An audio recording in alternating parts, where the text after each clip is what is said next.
Hi guys, welcome to my YouTube channel. If this is your first time of joining, kindly subscribe to my channel, and you can also click on the notification button so that anytime I upload new videos, you will be able to get a notification of my videos. So today I'll be talking on the different kind of scholarship that we have and the type of scholarship I had. So I'll be explaining the different criteria that you ought to meet before you get this scholarship, and other criteria are you to fulfill during the process of this scholarship. So these are what I'll be explaining today.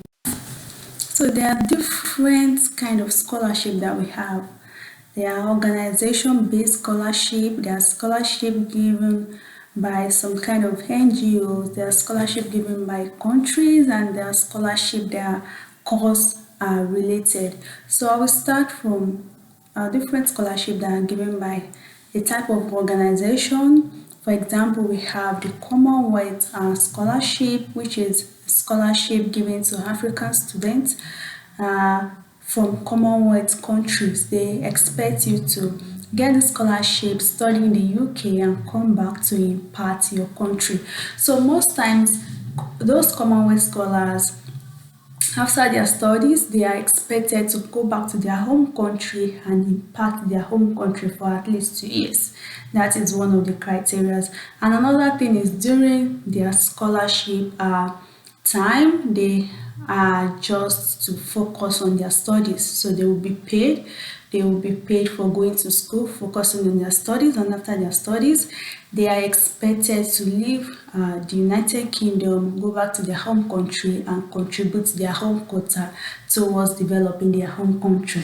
So that is one of the criteria they must meet. So another one is the Rhodes Scholarship.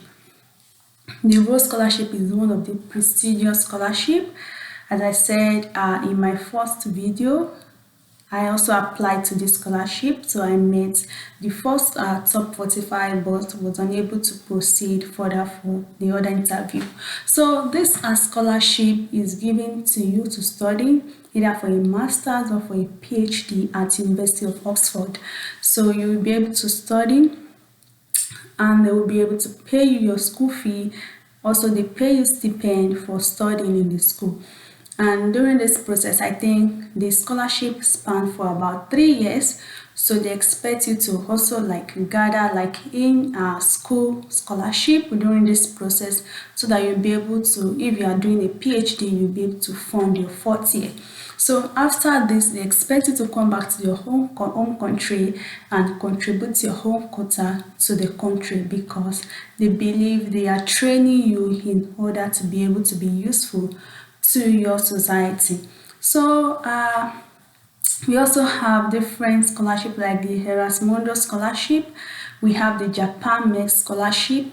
All these are course-based scholarship. So we have different kind of scholarship available. We have the scholarship that are particular to different kind of school given to African students, and we have the scholarship that are particular to different kind of school based on their courses.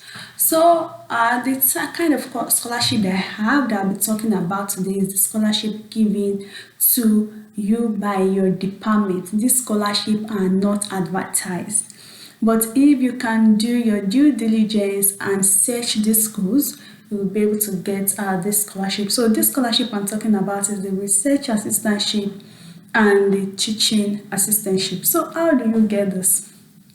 These scholarships are not advertised. Even if you type them onto Google, you might not see it, because it is only particular to each department and each school. So this research assistantship and teaching assistantship, your quota or the criteria that are given to you is for you to do research. If you are given a research assistantship, this money is coming from the grant your professor or the person interested in you to work in his or her lab has. So this person is paying you.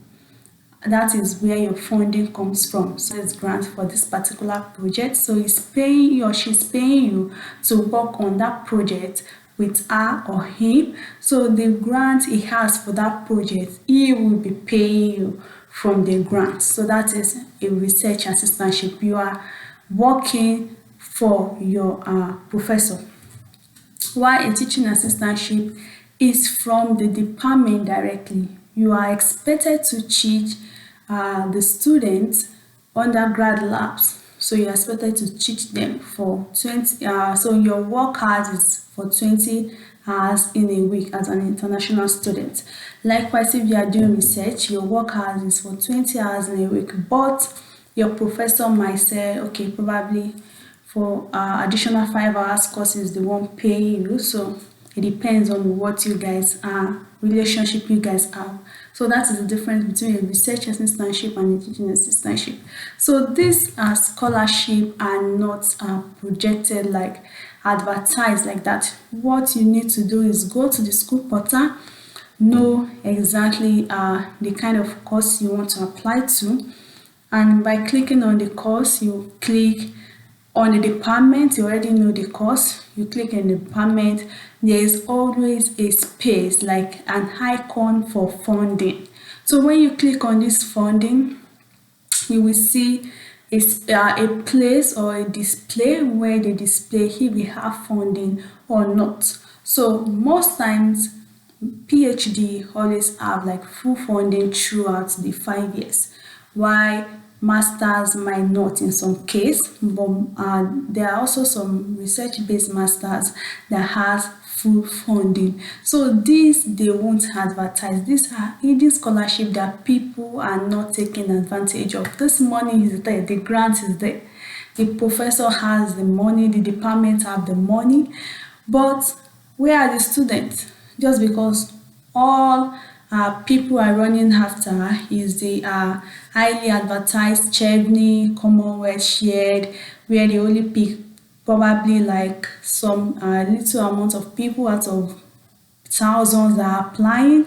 So, but this scholarship is what you can get that is tailored directly to your course in your department. This is there.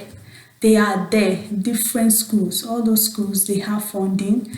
All those professors are working, they are researching, so they have funding. But where are the students? Because most students doesn't know that these funding are available. So I hope you've been able to understand something today, that we don't only have this highly advertised scholarship. We have scholarship that are in the departments in these schools that are funding there that you can take advantage of. So you can get either a TA or a Harry from these schools. And another thing that is very, very interesting that people don't know is that this TA and Harry comes with either full tuition waiver or partial tuition waiver. Yeah, that is interesting. So mine come with a full tuition waiver, which means all my tuition are being waived while I'm also being paid for coming to school. Isn't that interesting? Yeah, it's interesting. So you are being paid for coming to school and your tuition is being waived. So it can either be a full tuition waiver or a partial tuition waiver depending on the funding the department has. So, and if the professor that is willing to take you in has enough funding, he or she can even sponsor all your funding as a research assistant throughout your 5 years. That is it. So you get a research assistant throughout your 5 years. You don't have to cheat. People take on teaching assistantship even though their professor is able to fund them for research, just because they want to have this class to class interaction and be able to learn more teaching and all. You are being paid for coming to school and you are also learning. They also waive your school fee. These are funding that are not advertised and they are there for you to take advantage. I hope you've been able to learn something today. If you've actually learned something, kindly subscribe to my channel and click the notification button so that you can get the notification next time. See you next time. Thank you for joining. Bye.